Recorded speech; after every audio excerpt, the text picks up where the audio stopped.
Assalamualaikum warahmatullahi wabarakatuh. Perkenalkan, saya Nia Rahmadani, merupakan mahasiswi dari jurusan Ilmu Pemerintahan, Fakultas Hukum Universitas Jambi, angkatan 2022.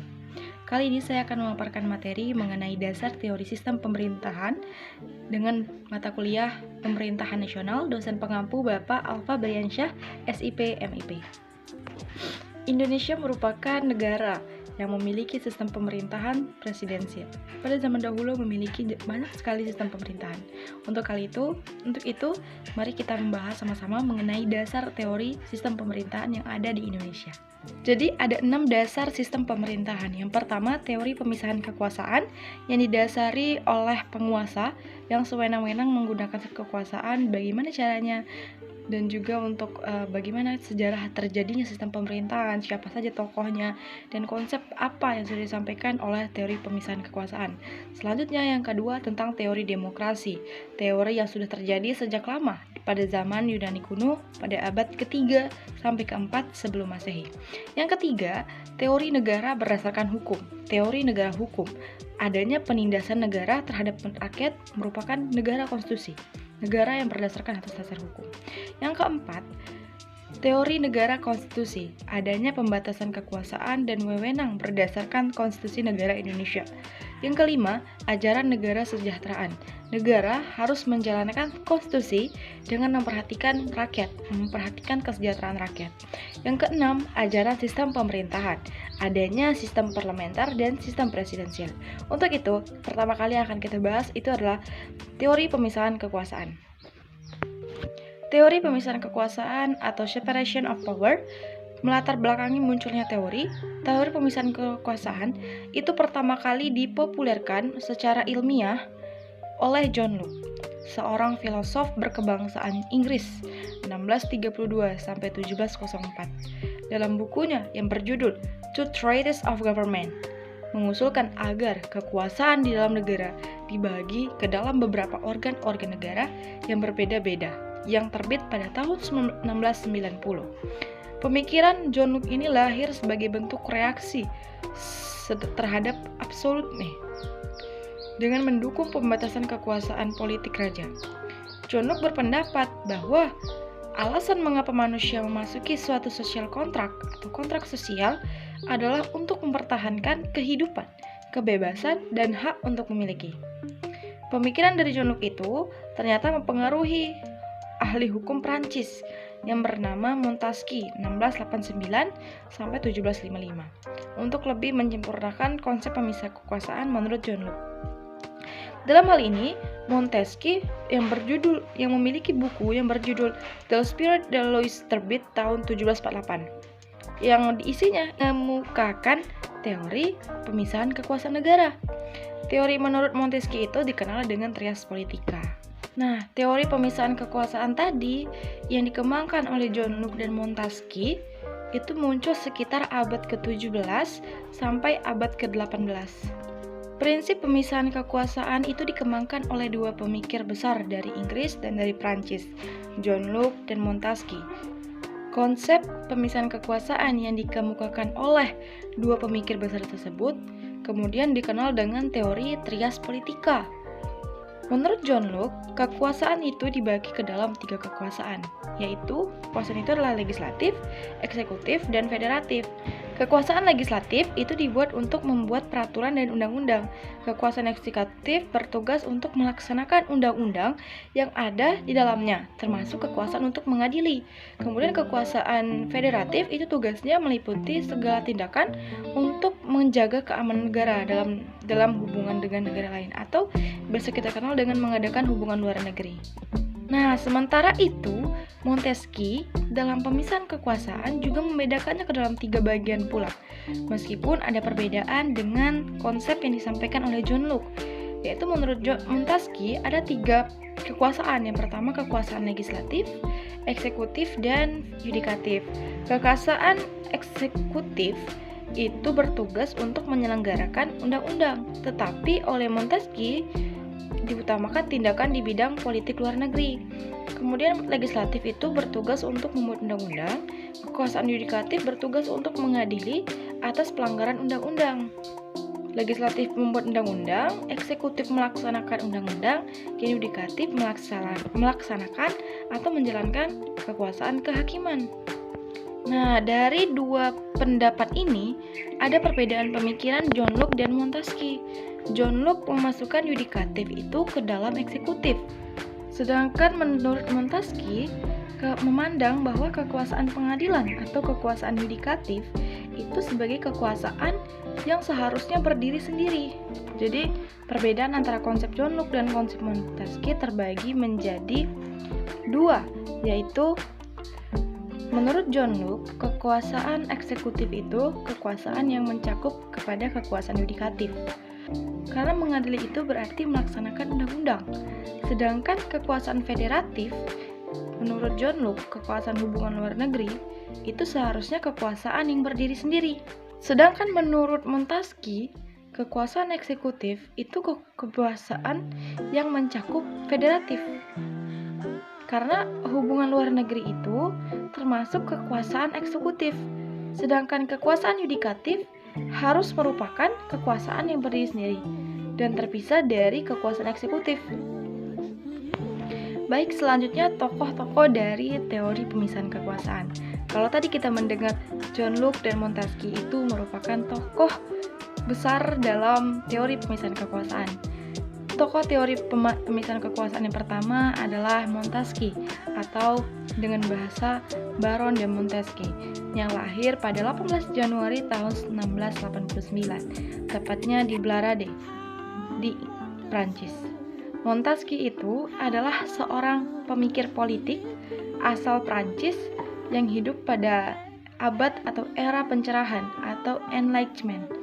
Karyanya yang terkenal dalam teori pemisahan kekuasaan adalah Del Spirit de Lois atau Spirit of the Law atau Jiwa Perundang-undangan pada tahun 1748. Kemudian tokoh teori yang kedua yang kita kenal itu adalah John Locke.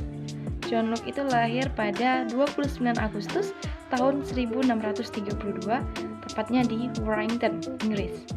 John Locke adalah seorang filsuf yang hidup pada era pencerahan. Karyanya yang terkenal adalah The Traces of Government, 2 tulisan tentang pemerintahan. Selanjutnya, konsep teori atau pemikiran tentang teori pemisahan kekuasaan. Pemisahan kekuasaan itu bersifat horizontal. Dalam arti kekuasaan dipisah-pisahkan. Horizontal artinya dipisah-pisahkan ke dalam fungsi-fungsi yang tercermin dari lembaga-lembaga negara yang saling mengimbangi atau sederajat. Pemisahan suatu kekuasaan itu sangat penting agar tidak terjadinya tindakan kesewenang-wenangan dari masing-masing pemerintahan atau lembaga-lembaga penguasa. Dibentuknya teori pemisahan kekuasaan agar sesuai dengan konsep kedaulatan rakyat yang berorientasi pada tegaknya rule of law, pengendalian kekuasaan, otonomi daerah, serta checks and balance. Konsep dari John Locke dan Montesquieu merupakan suatu pemikiran untuk mengimbangi kekuasaan absolut melalui pemisahan kekuasaan. Teori pemisahan kekuasaan lebih merupakan suatu doktrin hukum daripada dalil politik, dan juga teori pemisahan kekuasaan menurut Montesquieu tidak menentukan siapa yang akan menjalankan kedaulatan, tetapi hanya bagaimana kekuasaan harus diatur untuk mencapai tujuan tersebut.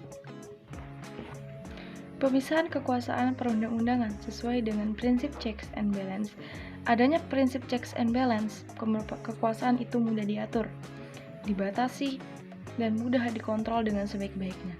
Sehingga dengan adanya penyalahgunaan kekuasaan oleh aparat atau oknum penyelenggara negara ataupun pribadi-pribadi yang kebetulan sedang menduduki jabatan dalam lembaga-lembaga negara yang bersangkutan itu dapat dicegah dan dapat ditanggulangi dengan sebaik-baiknya. Kekuasaan negara tersebut masing-masing memang harus dipisahkan. Artinya bukan dibagi, tapi dipisahkan dan diserahkan kepada badan-badan yang berbeda yang tidak boleh saling berpengaruh atau mempengaruhi. Karena orang takut jika terjadinya pengumpulan sesuatu kekuasaan, artinya di sini jika suatu badan mempunyai 2 atau lebih dalam kekuasaan, dapat menimbulkan kemungkinan penyalahgunaan kekuasaan oleh badan-badan atau maupun lembaga-lembaga tertentu. Selain dipisah, kekuasaan itu juga harus dibatasi. Pemisahan dan pembatasan kekuasaan negara biasanya diatur dalam hukum dasar dalam suatu negara, yaitu Konstitusi Negara Indonesia, Undang-Undang Dasar 1945. Sistem penyelenggaraan pemerintahan di Indonesia setelah amandemen Undang-Undang 1945 tidak lagi menggunakan sistem pembagian kekuasaan atau distribution of power, melainkan telah dilakukan dengan sistem pemisahan kekuasaan atau separation of power. Dalam prinsip pemisahan kekuasaan yang dianut di dalam konstitusi, disertai dengan penerapan prinsip hubungan saling mengawasi dan mengimbangi antar lembaga negara. Teori yang disampaikan oleh Montesquieu dan John Locke ternyata mudah diserap oleh bangsa menggunakan teori Montesquieu. Kekuasaan legislatif dipegang oleh Dewan Perwakilan Rakyat atau DPR dan Dewan Perwakilan Daerah atau DPD, serta Dewan Perwakilan Rakyat memiliki fungsi legislasi, anggaran, pengawasan yang berkaitan dengan pemerintahan. Sedangkan kekuasaan eksekutif dipegang oleh presiden, namun tetap harus menjalankan menurut konstitusi negara, Undang-Undang Dasar 1945, dan sesuai dengan peraturan perundang-undangan lainnya yang berlaku di negara Indonesia. Serta kekuasaan yudikatif adalah kekuasaan kehakiman sebagai kekuasaan yang merdeka untuk menyelenggarakan peradilan guna menegakkan hukum dan keadilan yang dilakukan oleh sebuah lembaga yang bernama Mahkamah Agung atau badan peradilan di bawahnya oleh sebuah lembaga yang bernama Mahkamah Konstitusi. Dengan adanya teori pemisahan kekuasaan, negara Indonesia akan menjadi negara yang memiliki prinsip checks and balance, saling mengawasi dan saling mengimbangi. Selanjutnya yang kedua, dasar teori sistem pemerintahan menurut teori demokrasi. Latar belakang munculnya teori demokrasi. Teori demokrasi ini berkembang pada pertengahan abad ke-5 sebelum Masehi di beberapa negara dan kota Yunani, terutama di kota Athena. Awal munculnya teori demokrasi itu sering dipraktikkan sebagai sistem pemerintahan pada kebudayaan Yunani. Kebudayaan Yunani merupakan teori demokrasi dengan memberikan hak kebebasan kepada rakyat Yunani pada saat itu untuk terlibat langsung dalam pengambilan keputusan yang berkaitan dengan penyelenggaraan negara. Segala hal tentang negara harus segera dibicarakan langsung kepada rakyatnya. Ini dinamakan dengan demokrasi murni. Kemudian pada abad ke-6 sebelum Masehi, teori demokrasi itu diperkenalkan di negara bagian Athena oleh Cleisthenes pada 508 sebelum Masehi. Nah, pada saat itu Cleisthenes disebutlah sebagai bapak demokrasi di kota Athena. Dengan adanya teori demokrasi, rakyat itu memiliki hak kebebasan untuk berpendapat dan berbicara. Dengan ini, rakyat itu mampu dengan langsung mengontrol bagaimana penyelenggaraan sistem pemerintahan di negara Yunani pada saat itu. Selanjutnya, teori demokrasi itu terdapat di kota Yunani kuno abad ke-3 sampai abad ke-6 sebelum Masehi. Teori demokrasi itu menggunakan teori demokrasi langsung, yaitu suatu bentuk pemerintahan di mana hak untuk membuat keputusan politik dijalankan secara langsung, disaksikan secara langsung oleh warga negara yang bertindak berdasarkan prosedur mayoritas negara Yunani. Sifat langsung dari demokrasi Yunani itu dapat dilaksanakan atau diselenggarakan secara efektif karena berlangsung dengan kondisi yang sederhana. Tetapi pengertian demokrasi modern itu baru muncul dimulai sejak abad ke-18. Demokrasi di era Yunani kuno cenderung tidak stabil dan mengarah pada teori tirani. Kemudian lahirlah demokrasi modern yang terjadi di beberapa negara. Demokrasi modern terjadi ketika Perang Saudara di Inggris, Konstitusi Kepulauan Riau di 1641, dan perumusan Konstitusi Amerika tahun 1788. Demokrasi juga terjadi pada Revolusi Prancis tahun 1789. Demokrasi menjadi suatu negara untuk mewujudkan kedaulatan rakyat. Kemudian juga Indonesia menganut sistem teori demokrasi yang pernah terjadi di Indonesia adalah demokrasi Pancasila, demokrasi terpimpin, dan demokrasi parlementer.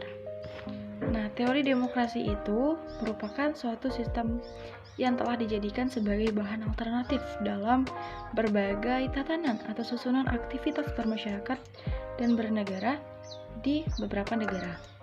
Seperti diakui oleh Muhammad Mahfud MD, mengakui ada dua alasan. Alasan mengapa teori demokrasi itu digunakan oleh masyarakat, karena teori demokrasi itu hampir semua negara di dunia ini telah menjadikan demokrasi itu sebagai asas yang fundamental. Artinya asas yang mencapai suatu sistem kekeluargaan. Kemudian alasan yang kedua, mengapa demokrasi itu banyak dipilih oleh masyarakat? Karena demokrasi itu sebagai asas kenegaraan yang secara esensi itu telah memberikan arah atau pandangan bagi peranan masyarakat untuk menyelenggarakan negara sebagai organisasi yang tertinggi. Karena diperlukan pengetahuan dan pemahaman yang benar pada warga masyarakat terhadap demokrasi. Nah, jadi teori demokrasi itu lebih banyak digunakan oleh masyarakat karena masyarakat merasa dengan adanya teori demokrasi, masyarakat menjadi warga negara yang berguna dengan semua proses penyelenggaraan negara. Selanjutnya, tokoh-tokoh teori yang menggagaskan tentang teori demokrasi, yang pertama adalah menurut John Locke, Montesquieu, dan Rousseau. Nah, menurut John Locke berpendapat bahwa dalam demokrasi, pemerintah merupakan alat yang dibentuk hanyalah sebagai lembaga untuk menjamin kepentingan masyarakat terhadap hak-hak politis yang mencakup hak individu, hak politik, hak memiliki, dan hak atas kebebasan. Sedangkan menurut Montesquieu, merupakan seorang filsuf yang menjadi salah satu tokoh pendukung demokrasi lewat kontribusinya dalam konsep pemerintahannya, yaitu konsep Trias Politica. Menurut Montesquieu menginginkan masyarakat ikut terlibat, ikut secara langsung menyaksikan proses penyelenggaraan negara. Sedangkan menurut J.J. Rousseau mengatakan bahwa rakyat memiliki hak melawan dan memberontak terhadap negara, terhadap pemerintah, apabila pemerintah tidak melaksanakan demokrasi dengan baik dan benar. Pemikiran Rousseau terkait demokrasi dapat terlihat dalam buku yang terjudul On Social Contract. Selanjutnya, konsep pemikiran teori demokrasi. Arti demokrasi secara bahasa atau secara etimologis, demokrasi terdiri dari dua kata yang berasal dari bahasa Yunani, demos, yang berarti rakyat atau penduduk suatu tempat, dan kraton atau kratos, yaitu berarti kekuasaan atau kedaulatan. Jadi, secara bahasa, demokrasi sendiri adalah keadaan negara di mana di dalam sistem pemerintahannya, kedaulatan itu berada di tangan rakyat. Kekuasaan tertingginya berada bersama keputusan rakyat, rakyat berkuasa, pemerintah rakyat dan kekuasaan oleh rakyat.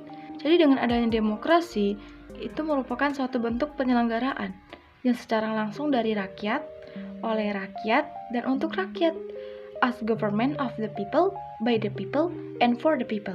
Selanjutnya, secara istilah demokrasi itu dikemukakan atau digagaskan oleh beberapa ahli di sini. Di sini saya mengambil dua para ahli, yaitu menurut Joseph Schumpeter, demokrasi itu merupakan suatu perencanaan institusional untuk mencapai keputusan politik di mana individu memperoleh kekuasaan untuk memutuskan cara perjuangan kompetitif atas suara rakyat. Sedangkan menurut Sidney Hook, berpendapat demokrasi adalah bentuk pemerintahan di mana keputusan pemerintah yang penting secara langsung ataupun tidak langsung didasarkan pada kesepakatan bersama atau kesepakatan mayoritas yang diberikan kebebasan daripada rakyat yang telah memenuhi syarat. Jadi makna demokrasi sebagai dasar hidup bermasyarakat dan bernegara mengandung pengertian bahwa rakyatlah yang memberikan ketentuan dalam masalah-masalah mengenai kehidupan, termasuk dalam menilai kebijakan negara, karena kebijakan tersebut akan menentukan kehidupan rakyat selanjutnya. Sehingga dengan demikian, negara yang menganut sistem demokrasi adalah negara yang diselenggarakan berdasarkan kehendak dan kemauan rakyat, dengan mempertimbangkan kesepakatan bersama rakyat. Munculnya teori demokrasi merupakan reaksi dari adanya kekuasaan raja yang sewenang-wenangnya atau diktator pada negara di kota Yunani kuno. Pada saat itu, demokrasi yang dipraktikkan secara langsung merupakan hak rakyat untuk membuat keputusan politik, dijalankan secara langsung oleh rakyat yang bertindak berdasarkan prosedur bersama. Praktek model langsung itu dikenal sebagai demokrasi klasik. Demokrasi dikatakan suatu bentuk pemerintahan di mana hak untuk membuat keputusan politik yang diselenggarakan oleh wakil-wakil yang dipilih oleh mereka bertanggung jawab kepada mereka melalui sesuatu pilihan yang bebas. Artinya demokrasi itu suatu bentuk pemerintah, sistem pemerintahan yang dimana hak untuk membuat suatu keputusan haruslah melibatkan wakil daripada mereka, atau bisa kita sebut dengan rakyat. Jadi mereka pada pemerintah itu menjalankan suatu sistem pemerintahan yang tetap bertanggung jawab atas kesejahteraan rakyatnya yang dipilih melalui pemilihan yang bebas bersama rakyat. Pada kesimpulannya, teori demokrasi diletakkan pada dasar sebuah sistem pemerintahan, bukan dari kaum monarki, kaum birokrat, melainkan diletakkan di tangan rakyat yang dijalankan oleh rakyat. Yang nantinya demokrasi itu akan dimanfaatkan atau akan bermanfaat bagi rakyatnya sendiri. Jadi teori demokrasi itu bisa dikatakan rakyat ikut terlibat di dalam proses penyelenggaraan negara. Rakyat merasa ada kewajiban, ada hak untuk memberikan suara dalam pemilihan untuk menentukan siapa penguasa selanjutnya terhadap kewenangan masyarakat. Selanjutnya memasuki materi ketiga tentang teori negara berdasarkan hukum. Latar belakang munculnya teori pemikiran tentang negara hukum itu telah muncul jauh sebelum terjadinya revolusi tahun 1688 di Inggris. Tetapi baru muncul kembali pada abad 17 dan populernya pada abad ke-19. Latar belakang timbulnya teori tersebut merupakan reaksi dari kesewenang-wenangan penguasa di masa lampau. Oleh karena itu, unsur negara hukum mempunyai hubungan yang erat dengan sejarah dan perkembangan masyarakat dari suatu bangsa. Sejarah timbulnya suatu pemikiran dan perkembangan negara hukum itu sebenarnya sudah sangat tua atau sudah sangat lama, jauh lebih tua dari usia negara atau ilmu negara. Cita negara hukum itu pertama kalinya dikemukakan oleh Plato dan dipertegas oleh Aristoteles. Pemikiran negara hukum itu dimulai sejak Plato mengeluarkan konsep yang mengatakan bahwa penyelenggaraan negara yang baik adalah yang didasarkan pada pengaturan hukum yang baik, atau menurut Plato istilahnya disebut dengan nomoi. Kemudian ide tentang negara hukum itu populer di abad ke-17 sebagai bentuk akibat dari situasi politik di Eropa yang didominasi oleh kelompok absolutisme. Nah, gagasan Plato tentang negara hukum itu dipertegas lagi ketika didukung oleh muridnya Plato, Aristoteles, yang menuliskan tentang gagasan negara hukum itu ke dalam bukunya yang berjudul Politika. Secara embrionik, gagasan negara hukum yang telah dikemukakan oleh Plato ketika ia mengintroduksikan konsep nomoi sebagai karya tulis ketiga yang dibuat di usia tuanya.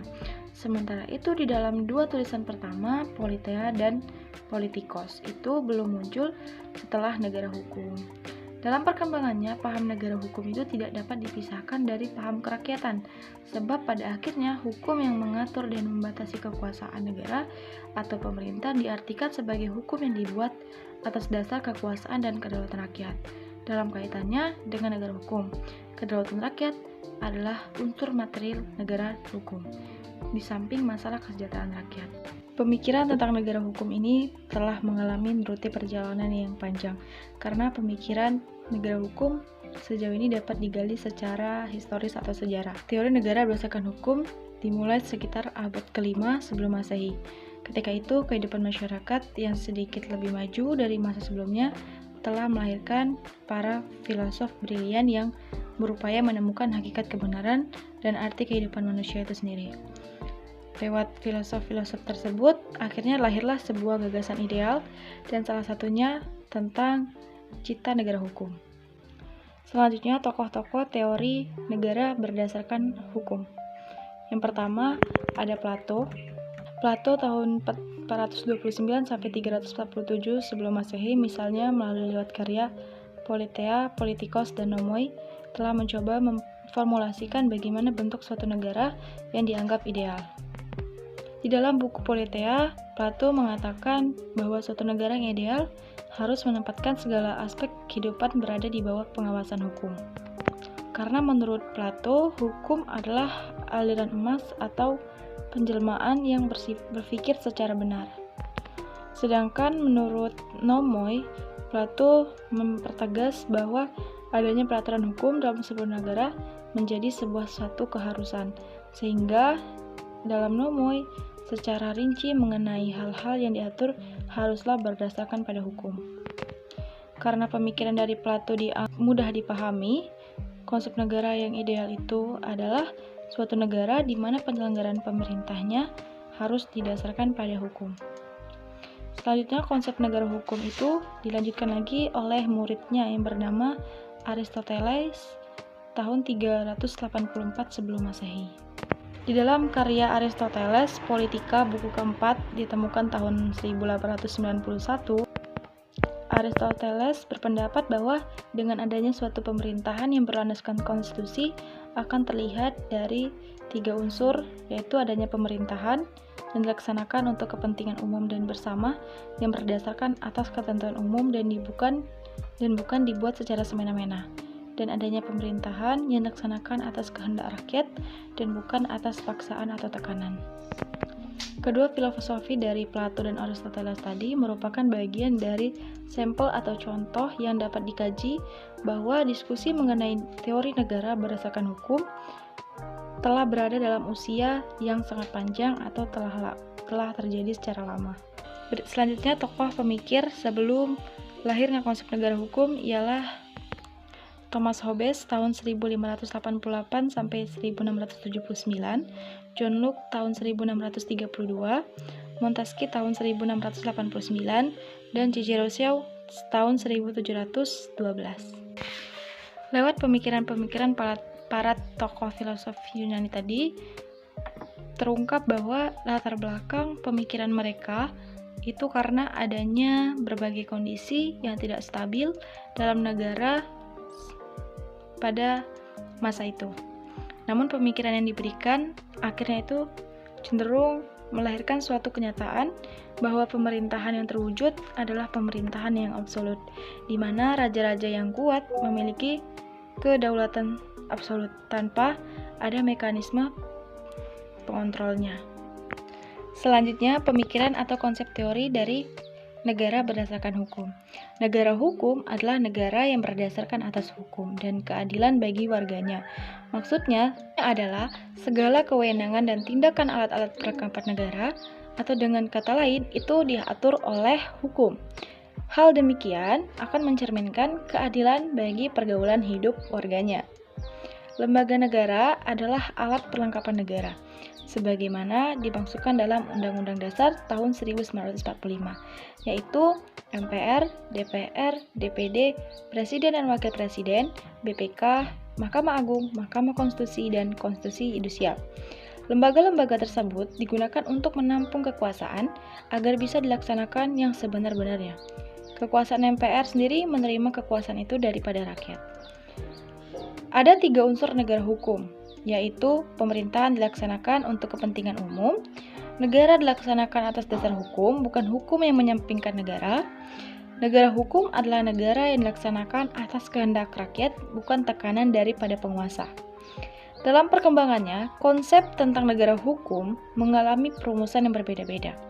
Pemikiran atau konsep manusia merupakan anak zaman yang lahir dan berkembang dalam situasi kesejarahan dan dengan berbagai pengaruhnya. Pemikiran atau konsep manusia tentang negara hukum lahir dan berkembang dalam situasi kesejarahan. Oleh karena itu, meskipun konsep negara hukum dianggap sebagai konsep universal, pada implementasinya ternyata memiliki karakteristik beragam karena adanya pengaruh situasi kesejarahan di samping dari pengaruh falsafah negara, ideologi negara, dan lain-lain. Secara historis, ada 5 konsep negara yang muncul, yaitu konsep negara hukum berdasarkan demokrasi Islam, Kedua, konsep negara hukum menurut Eropa kontinental. Yang ketiga, konsep negara hukum menurut Anglo-Saxons atau rule of law. Yang keempat, konsep sociality legality. Yang kelima, konsep negara hukum Pancasila.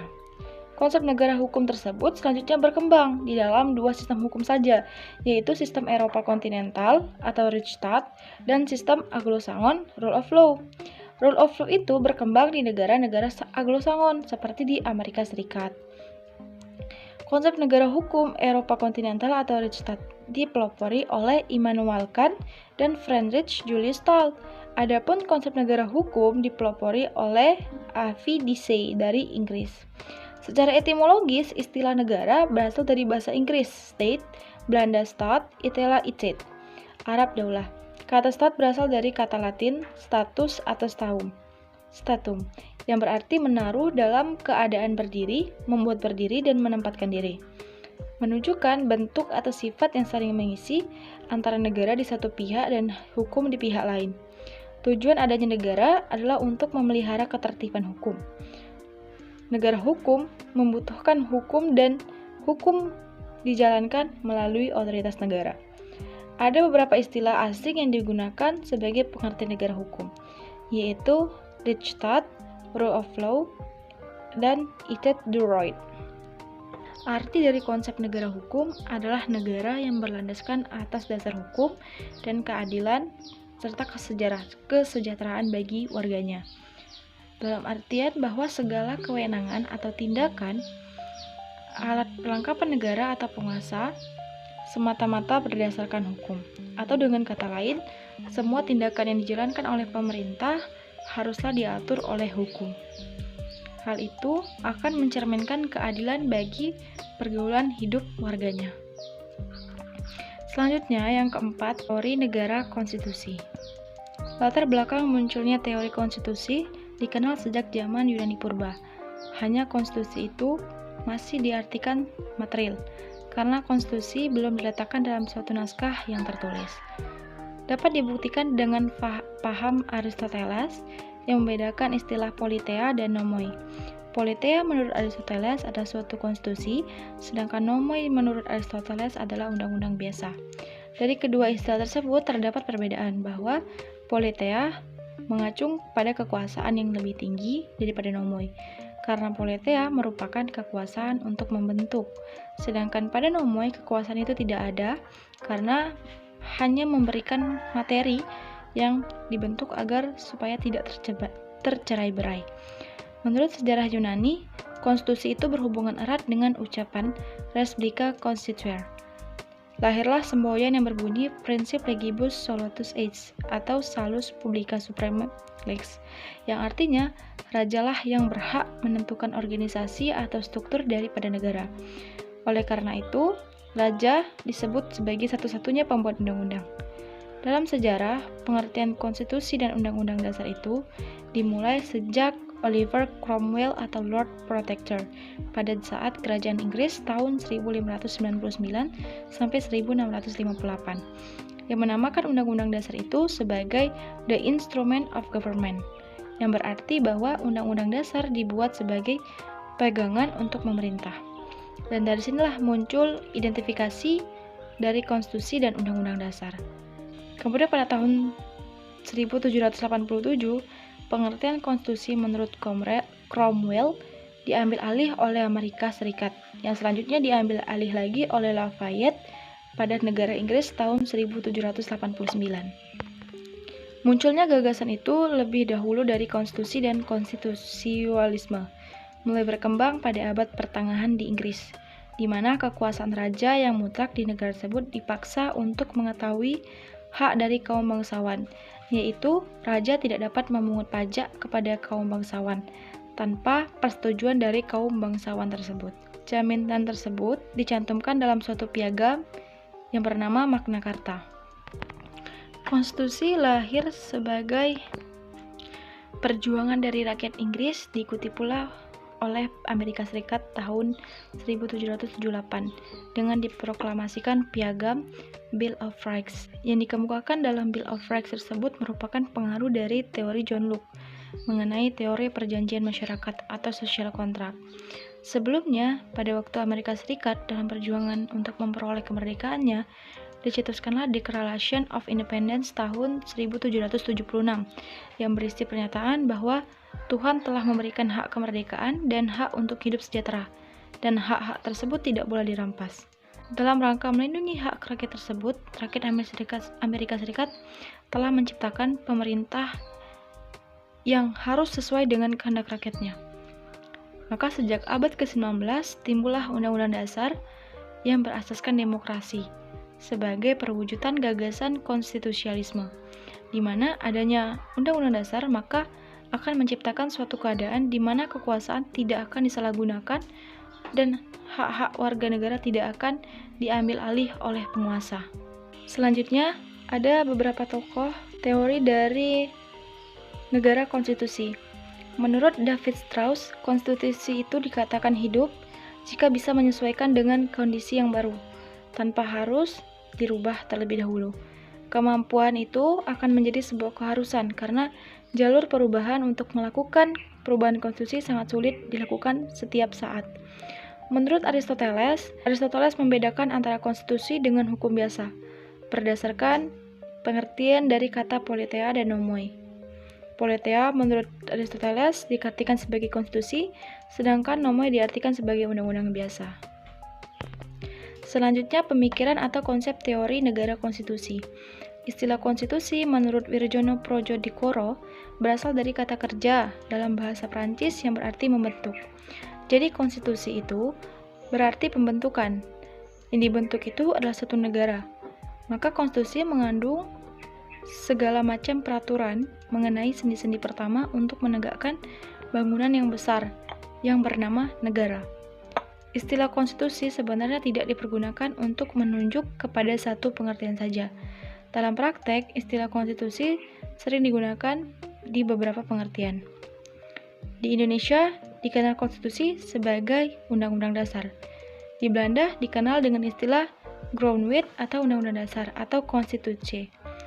Konstitusi dan Undang-Undang Dasar itu memiliki batasan berbeda, meskipun keduanya sama-sama menunjuk kepada hukum dasar. Secara umum, konstitusi menunjuk pada pengertian hukum dasar tidak tertulis, sedangkan Undang-Undang Dasar menunjuk pada pengertian hukum dasar tertulis. Menurut Eric Barron dalam bukunya berjudul An Introduction of Constitutional Law, menyebutkan konstitusi sebagai dokumen yang tertulis secara garis besarnya mengatur kekuasaan daripada legislatif, eksekutif, dan yudikatif serta lembaga negara penting lainnya. Sedangkan menurut Hermann Heller dari Jerman, menyatakan bahwa konstitusi mempunyai arti yang lebih luas daripada Undang-Undang Dasar. Solly Lubis berpendapat juga bahwa konstitusi memiliki dua pengertian, yaitu sebagai konstitusi tertulis ialah Undang-Undang Dasar dan konstitusi tidak tertulis ialah konveksi. Negara Inggris sebagai contoh, negara yang tidak memiliki konstitusi tertulis. Menurut Jueniarto, Undang-Undang Dasar ialah suatu dokumen hukum yang mengandung aturan dan ketentuan yang pokok mengenai ketatanegaraan dari suatu negara, yang diberikan sifat luhur atau kekal apabila akan mengadakan perubahan hanya boleh dilakukan dengan prosedur yang berat kalau dibandingkan dengan cara pembuatan bentuk peraturan dan ketetapan lainnya. Jadi, pengertian konstitusi atau undang-undang dasar itu baru merupakan dari pengertian konstitusi, yaitu konstitusi yang tertulis. Pandangan Jueniarto sama dengan pandangan dari Van Apeldoorn, mengatakan bahwa undang-undang adalah bagian dari konstitusi tertulis. Sementara Sri Somantri mengatakan tidak membedakan antara istilah konstitusi dengan undang-undang dasar. Sementara dari K.C. Ward FBA dalam buku Modern Constitution menjelaskan konstitusi secara garis besarnya menunjuk kepada suatu dokumen atau beberapa dokumen yang memuat aturan atau ketentuan yang bersifat pokok atau dasar mengenai ketatanegaraan dalam suatu negara. Berdasarkan uraian di atas, maka kita mempunyai dua macam pengertian tentang konstitusi, yaitu konstitusi dalam arti sempit dan konstitusi dalam arti luas. Dalam arti sempit, konstitusi merupakan suatu dokumen atau seperangkat dokumen yang berisi aturan dasar untuk menyelenggarakan negara. Sedangkan dalam arti luas, konstitusi adalah peraturan, baik tertulis maupun tidak tertulis, yang menentukan bagaimana suatu negara itu dapat dijalankan. Tujuan konstitusi suatu negara yaitu untuk membatasi kekuasaan penguasa agar tidak semena-mena. Jika tidak membatasi kekuasaan penguasa, konstitusi tersebut akan berjalan tidak baik dan bisa saja kekuasaan penguasa itu akan merajalela dan membuat masyarakat mengalami ketidaksejahteraan. Jadi, dengan adanya teori negara konstitusi, masyarakat menjamin bahwa penguasa tidak akan bisa bertindak sewenang-wenangnya. Namun dalam implementasinya masih banyak penguasa yang menjalankan kewenangannya secara sewenang-wenang. Selanjutnya, yang kelima tentang ajaran negara kesejahteraan. Latar belakang munculnya ajaran negara kesejahteraan mulai pada abad ke-20. Muncul paham demokrasi konstitusional dengan mengusung konsep negara hukum material sebagai bentuk reaksi dari paham demokrasi konstitusional pada abad ke-19 yang mengusung konsep negara hukum formal. Oleh sebab itu, muncullah reaksi dari konsep negara hukum formal dengan konsepnya sebagai penjaga malam, yaitu negara hukum material atau disebut dengan negara welfare state atau ajaran negara kesejahteraan. Ajaran ini mengharuskan negara untuk bertanggung jawab terhadap kesejahteraan dan warga masyarakat dengan mencampur tangan penyelenggara negara yang intensif dan bertanggung jawab terhadap bidang ekonomi dan segala pembangunan yang mengarah pada pencapaian kesejahteraan masyarakat yang maksimal dengan memberi kewenangan kepada negara untuk ikut campur dalam segala urusan dan kegiatan masyarakat dengan mengingat asas legalitasnya. Negara Inggris itu adalah negara yang pertama kali mempunyai ide konsep kesejahteraan sosial, yaitu antara tahun 1300 sampai dengan pertengahan tahun 1800-an. Nah, Inggris menerapkan Poor Law atau Undang-Undang Kemiskinan. Nah, Undang-Undang Kemiskinan ini diterbitkan itu karena adanya krisis akibat dampak perang yang mengakibatkan banyak terjadinya kelaparan, kemiskinan, penyakit, dan kebodohan yang terjadi pada perang tersebut. Kemudian sistem itu mengalami kegagalan dan bersama dengan itu tidak ada tersedia kebantuan dari manapun. Sehingga pada tahun 1349 terjadi musibah yang terkenal dengan sebutan Black Death, di mana pada tahun tersebut banyak sekali korban yang mati dan berakibat berkurangnya populasi penduduk atau SDM pada saat itu mengalami penurunan. Maka pada saat itu di negara Inggris, Raja Edward membuat undang-undang yang mengatur masalah pekerja dengan difokuskan daripada para gelandangan dan pengemis. Kemudian pada tahun 1601, Ratu Elizabeth I menerapkan Poor Law, Undang-Undang Kemiskinan itu, dan itu sangat mempengaruhi tingkat kesejahteraan sosial pada saat rakyat Inggris tersebut, dan dikenal dengan Elizabeth Poor Law of 1601. Kemudian pada saat zaman Renaissance menimbulkan benih revolusi industri dan terjadilah gelombang urbanisasi yang tinggi atau perpindahan penduduk, dan keadaan itu menimbulkan terjadi berbagai persoalan sehingga mendorong pihak kerajaan untuk memberikan bantuan, yaitu dengan membagi Poor Law menjadi dua kategori, yaitu worthy poor dan unworthy poor. Nah, kategori worthy poor itu bagi mereka tidak memiliki peluang untuk dapat bekerja, seperti misalnya orang lanjut usia, buta, orang cacat, orang tua tunggal, dan anak-anak. Maka kelompok-kelompok yang disebutkan tadi mendapatkan bantuan dari kerajaan Inggris berupa penempatan rumah di rumah miskin, mendapatkan pelayanan untuk kebutuhan hidup. Sedangkan kategori dari unworthy poor itu mereka yang miskin, cuman mereka miskin karena kemalasan, judi, mabuk, dan tidak mau bekerja. Sementara mereka memiliki kemampuan untuk bekerja, maka kategori itu dianggap tidak pantas untuk mendapatkan bantuan dari kerajaan Inggris. Bahkan pemerintah pada saat itu juga mengancam kepada mereka yang menolak mencari pekerjaan. Poor Law itu diyakini sebagai tonggak sejarah berdirinya negara kesejahteraan atau welfare state. Paham negara kesejahteraan atau welfare state dalam bentuk sosialisme pada pertengahan abad ke-20 itu mulai runtuh yang ditandai dengan pecahnya negara Uni Soviet.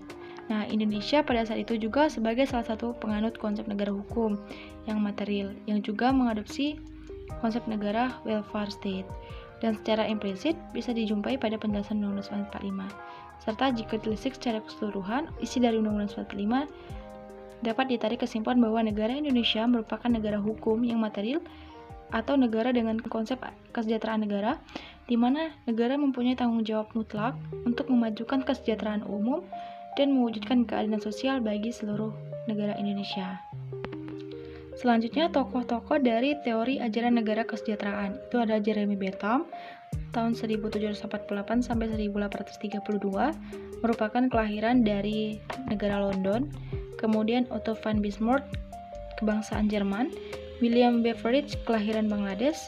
Marshall, kelahiran London. Ajaran negara kesejahteraan itu dirintis oleh negara Jerman di bawah kepemimpinan Otto von Bismarck pada tahun 1850-an, yang mengacu pada peran negara yang aktif dalam mengurus, mengelola, dan mengorganisir perekonomian.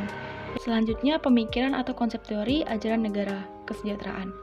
Konsep kesejahteraan negara atau welfare state itu telah dikenal sejak abad 17, mulai dari Adam Smith, Jeremy Bentham, John Maynard Keynes, Sir William Beveridge, dan Marshall, yang bermuara pada satu kesimpulan, yakni perlunya peran negara dalam menciptakan kegiatan sosial masyarakatnya atau social well-being dan mendistribusikan kegiatan tersebut secara merata. Negara kesejahteraan atau welfare state itu adalah sistem yang memberi peran besar kepada negara pemerintah dalam menjamin kesejahteraan sosial secara terencana dan berkesinambungan.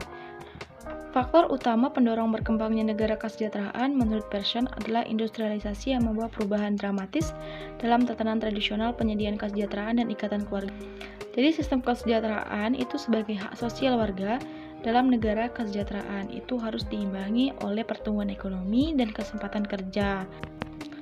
Jadi sebagai kesimpulan, negara Indonesia sebagai negara yang berkembang dengan sistem ajaran negara kesejahteraan dengan modal yang kecil tetap memberikan tunjangan yang sangat kecil juga bagi warga negaranya.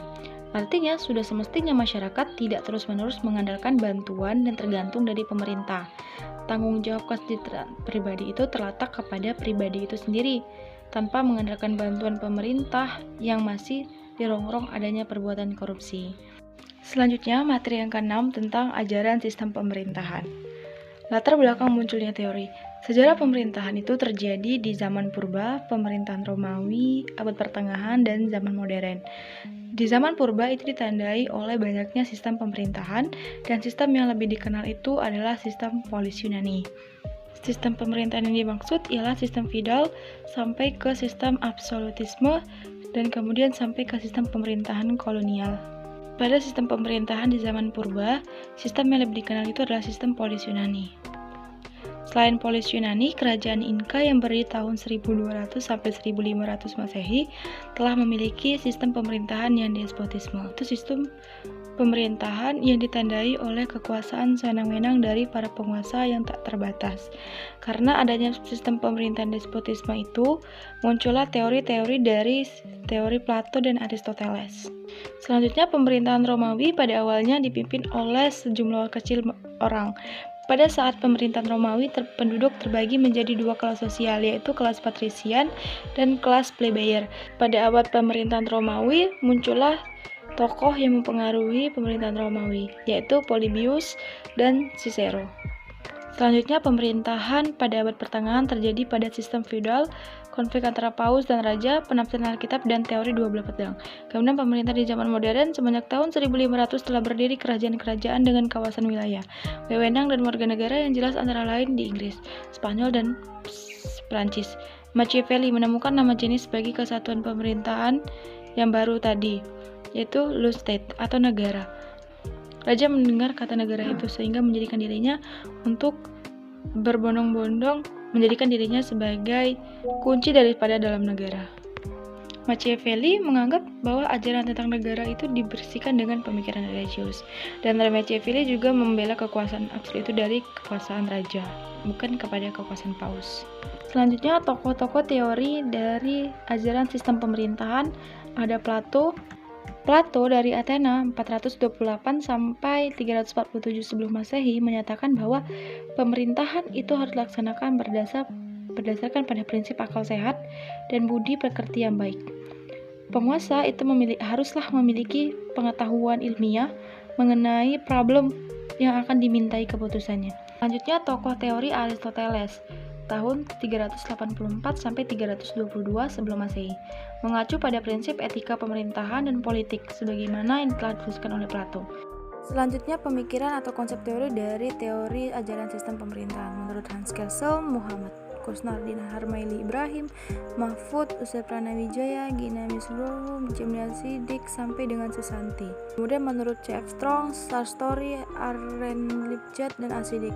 Namun yang tetap dikemukakan itu menurut Sumantri Indonesia menganut sistem pemerintahan presidensial di mana kekuasaan pemerintahan dan kepala pemerintahan sekaligus kepala negara dipimpin oleh seorang presiden. Baik, terima kasih. Sekian pemaparan materi tentang dasar teori sistem pemerintahan. Ada 6 dasar teori pemerintahan yang pernah terjadi pada saat sebelum kemerdekaan. Semoga sistem pemerintahan yang dianut di Indonesia mempunyai penguasa-penguasa yang mampu memikirkan kesejahteraan rakyatnya. Saya Nia Rahmadani, NIM B1B12202, pamit undur diri dalam video ini. Sekian presentasi yang dapat saya sampaikan tentang dasar teori sistem pemerintahan. Semoga video kali ini pembahasan materi yang disampaikan mudah dipahami dan bisa bermanfaat bagi teman-teman semua. Sekian dari saya, terima kasih. Wassalamualaikum warahmatullahi wabarakatuh.